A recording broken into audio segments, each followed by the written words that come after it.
Hello and welcome, and thank you for joining us for our second in a series of 6 winemaker panel discussions hosted by the Consorzio Franciacorta this month of June as part of our first digital Franciacorta Festival. My name is May Matta-Aliah, and I am the Educational Ambassador for Franciacorta. I will be moderating this and all future discussions, and we certainly hope that you will join us. By way of a very brief introduction for anyone who may not have joined us last week or may not be familiar with Franciacorta, inherent in the name is A, the region of production, B, the methodology of production, and finally, the wine itself.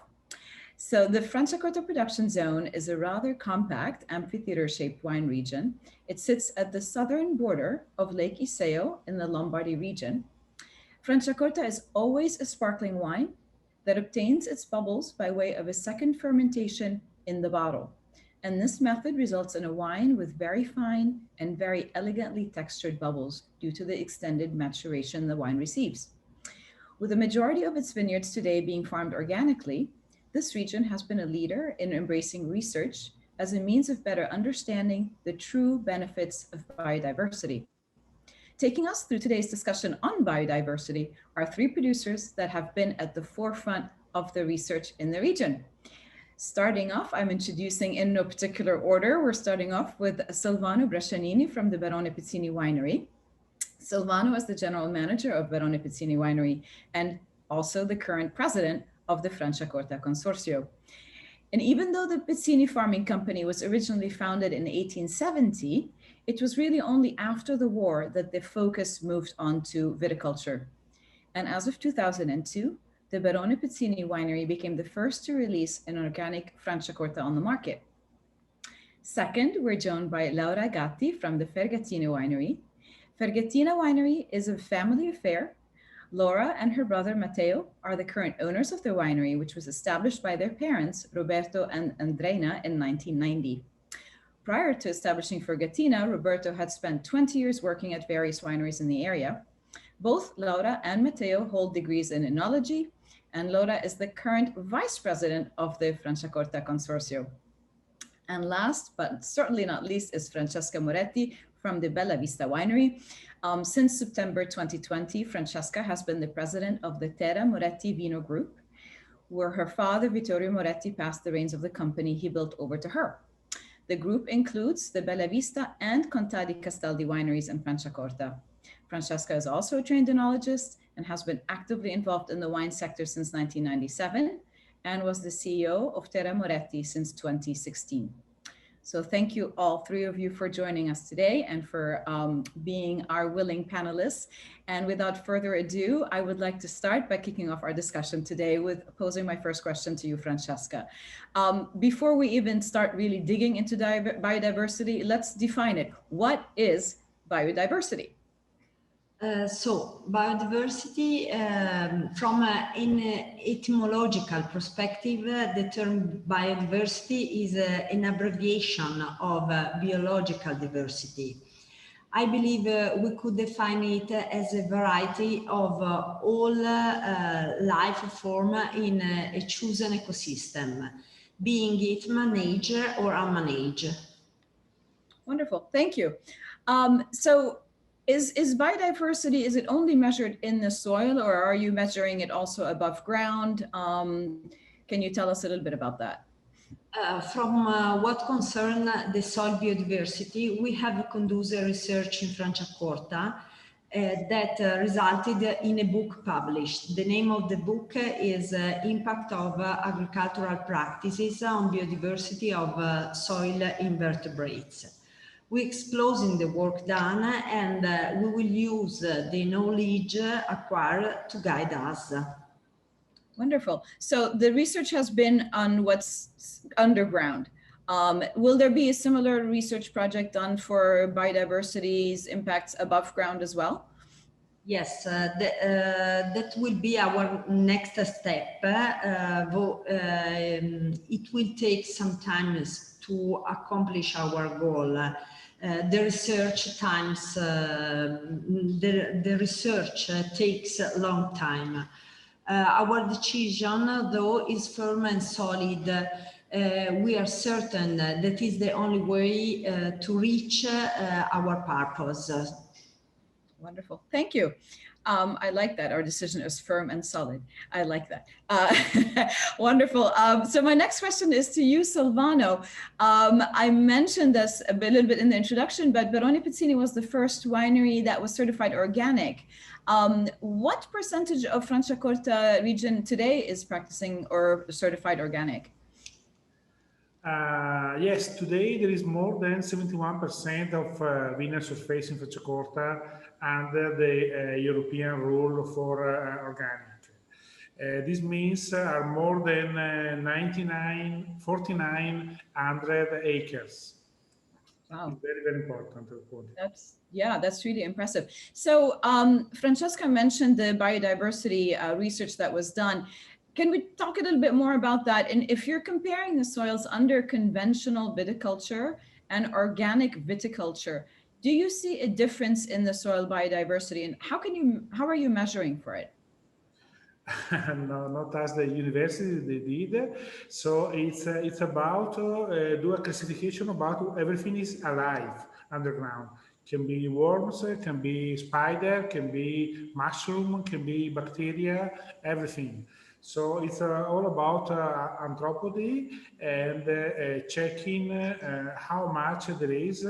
It doesn't matter the quantity. It's very important the difference, the richness for biodiversity.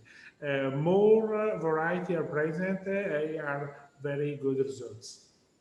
Okay, that's really interesting. So aside from just practicing organic viticulture, what else is necessary to achieve this healthy biodiversity in the vineyards? The classic approach is cover crop, market disruption, but it's extremely important to understand we are not managing a garden of golf courses.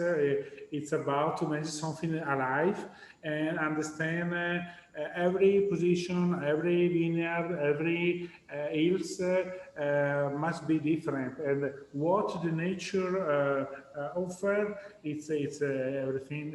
It's always important. So keep the focus on managing something which is alive, and biodiversity means every corner will be different, but we are not looking for a standard. We are looking for improved biodiversity. That's important. Wonderful, thank you. That's a great point, actually, that it doesn't have to always be the same. We're really looking for a large diversity. Thank you. My next question is to you, Laura. So for a region to have decided to take on that's a really big commitment, actually, that you're showing as a region. So what was the impetus for the consortium to pursue this research? And maybe you can speak, were all the wineries involved, or what percentage of wineries were involved in this initiative? Thank you. You have to know that Franciacorta winemakers really want to take care about the biodiversity of our wine area and to the safeguard of the reservoir of biodiversity of the area. That's why, as Consortium Franciacorta, we have decided altogether to invest in these studies. And the studies had the main target, the main goal, to have a complete knowledge of the actual biodiversity of the area, to be able to preserve this biodiversity and to improve this biodiversity. This is very important to guarantee a good quality of life in the soils, and also, why not, a good quality of life for people living in the area. So first of all, this is a very important awareness about the necessity to preserve we are so lucky. We have a natural heritage that's very important to preserve. That's the main aim for this study. And the study has been done, and we continue to study in this direction, step by step.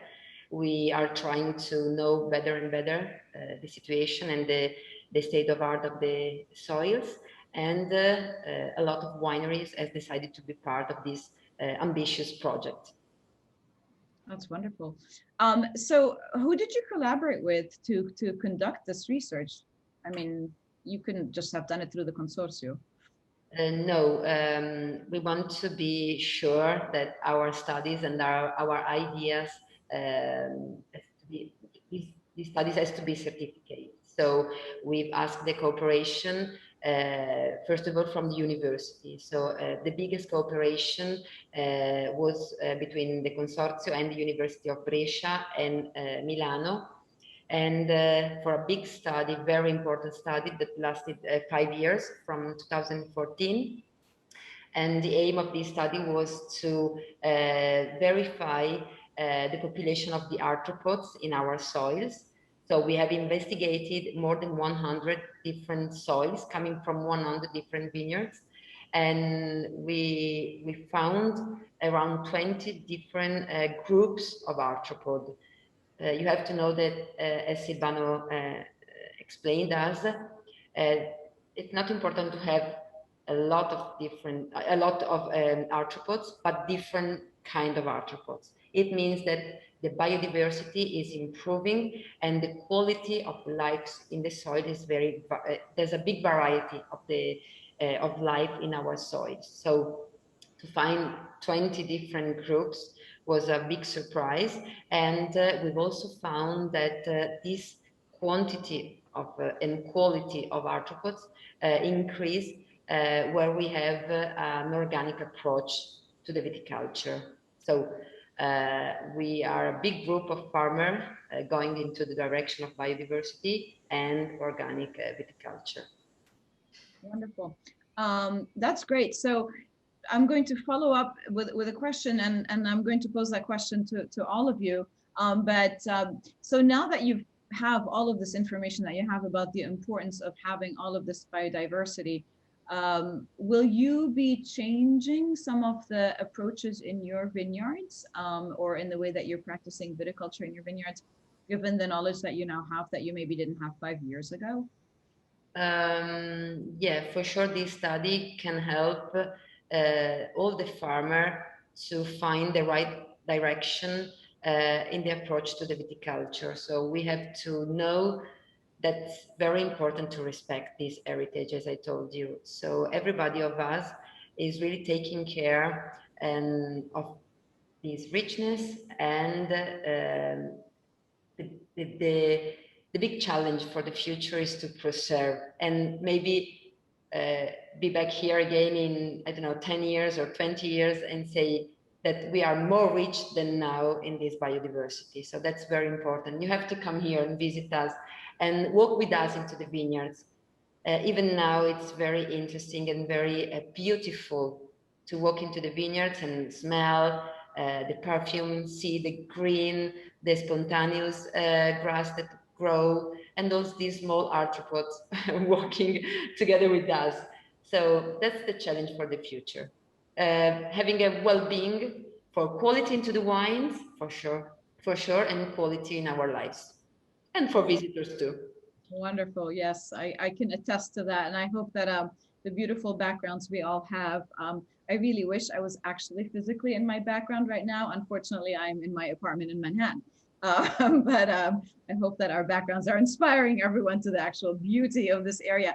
I'm going to ask the same question to you, Francesca, in terms of, will you be making any changes both at Bella Vista, Conta di Castaldi, with some of the outcome that you've learned from this biodiversity research? I'm agree with Laura. I think that all of us, we are doing all the same things because our first goal now is respect the soil. So we are working to preserve the life of the vineyards. Because if you have the vineyards in a good situation, you can have the best quality in the winery. So it's very important to go in this way altogether. Wonderful, thank you. And last but not least, Silvano, what about you? Any changes you'll be making now that you have all the, not all the answers, but certainly some answers on the importance of biodiversity? Yeah. Of course, we change it because when you have more information, you go deep in study, you learn, there is a different approach, new things you can do. And always nature give back your investment. That's absolutely important. At the beginning of this study, in every winery, the professor went to the owner, and they always ask only one simple question: in which vineyard do you get your best grape? Okay, and a winemaker is always 100% sure to answer. I know from my 20, 30, 40, 50 years experience, that's the vineyard where I can have the best quality. And always after the study, the vineyard with the best quality is a vineyard with richer biodiversity. So we are going to prove the connection between the life, the nature approach, the biodiversity and the quality of wine.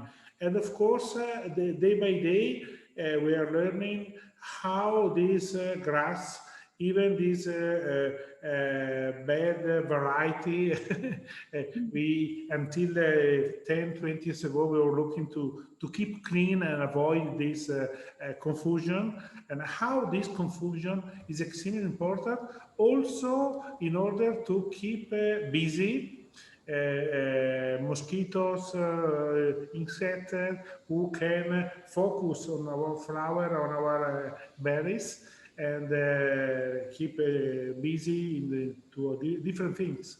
So at the end of the day, your goal is more life, better life in the vineyard, and better grape.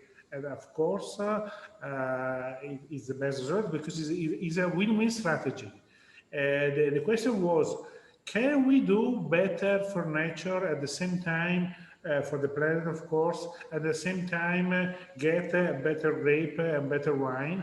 And the answer is yes. But we need to learn the approach, because always with scientific information and data, you can understand the better way to continue have a better quality again. At the end of the day, better quality and better planet. So what's best? Wonderful. Yeah. No, I like when you say it was a win-win situation, because you get a better environment and you're also getting better fruit.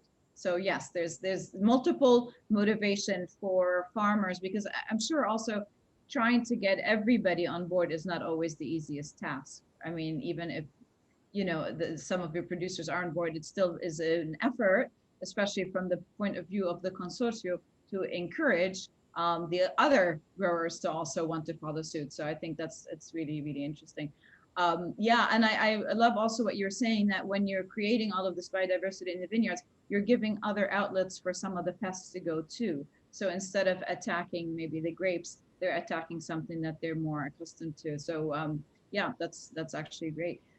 So at this point, I would love to open it up to any questions we may have from the audience. I don't know, I know we're streaming live on Facebook. I know we've got some questions coming through on our chat here. So Constance, do you want to put some of those questions forth for our panelists?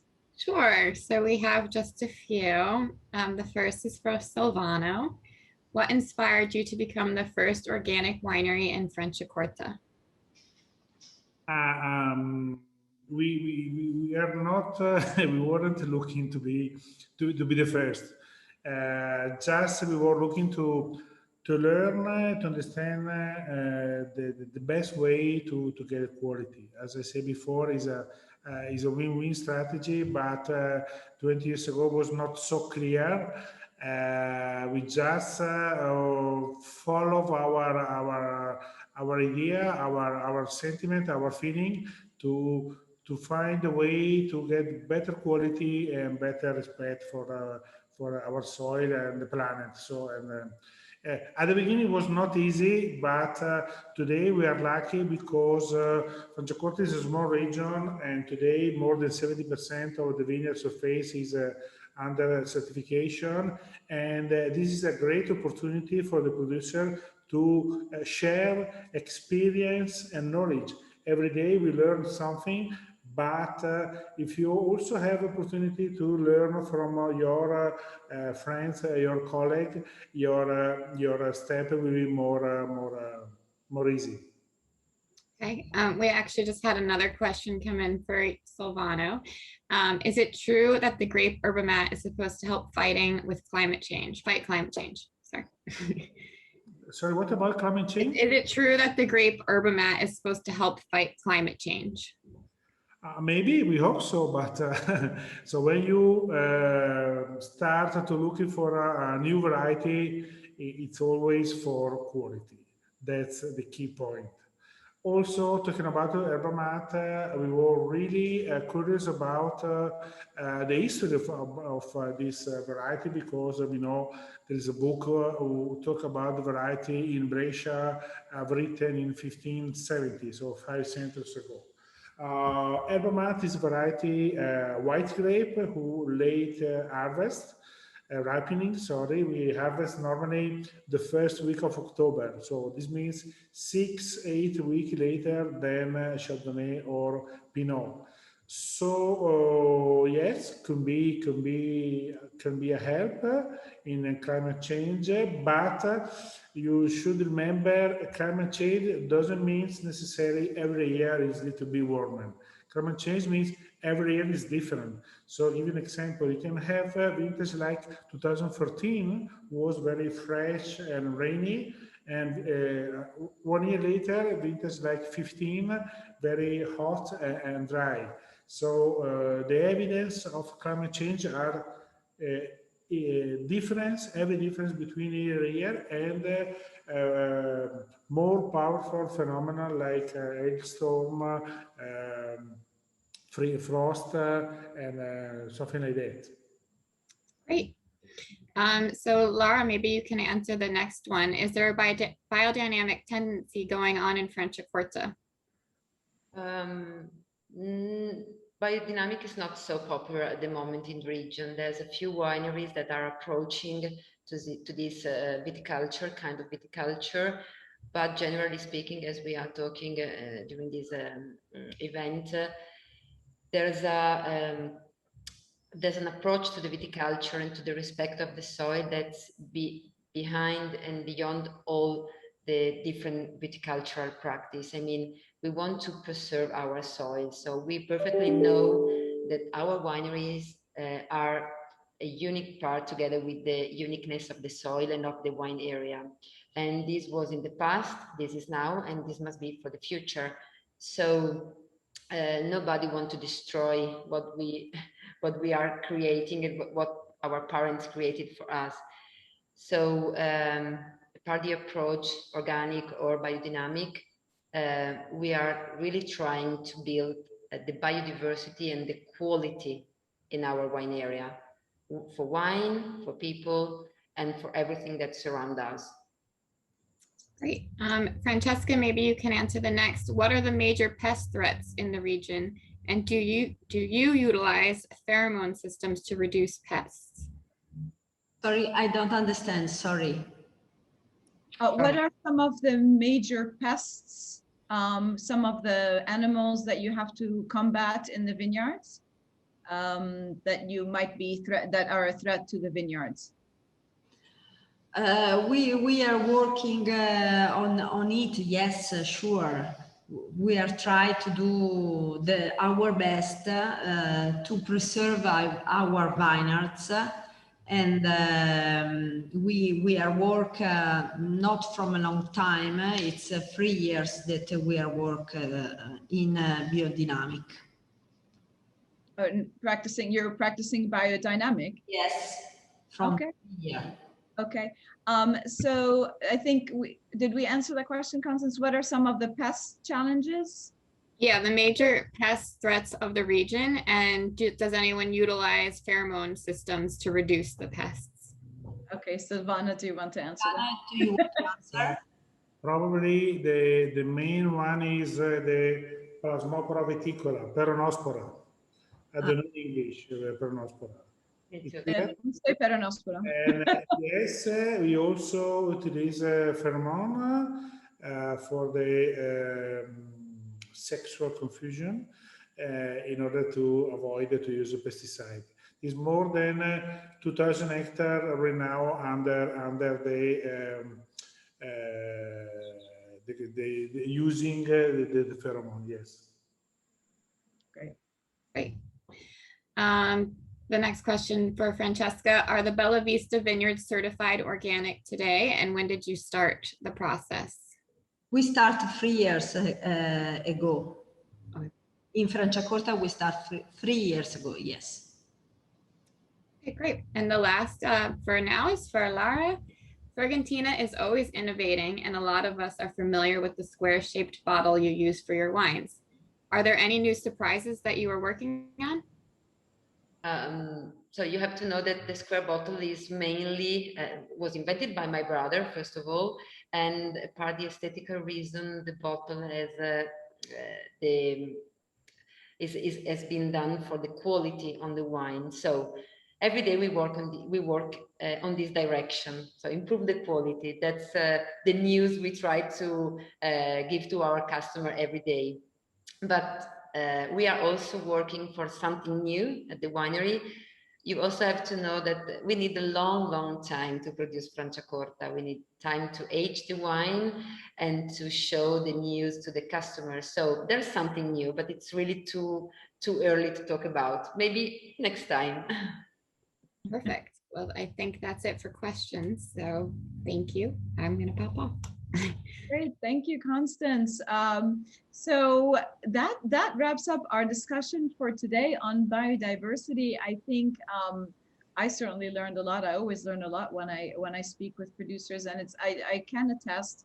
I am, as I say, I'm not Italian and I'm not from the region, but I can attest to the beauty of the region and all the amazing work that you all are doing there. I think also the region having such a high percentage of participation in the consortium also really sort of enables everybody to move the ship in one direction. And I think that direction and quest towards biodiversity is admirable.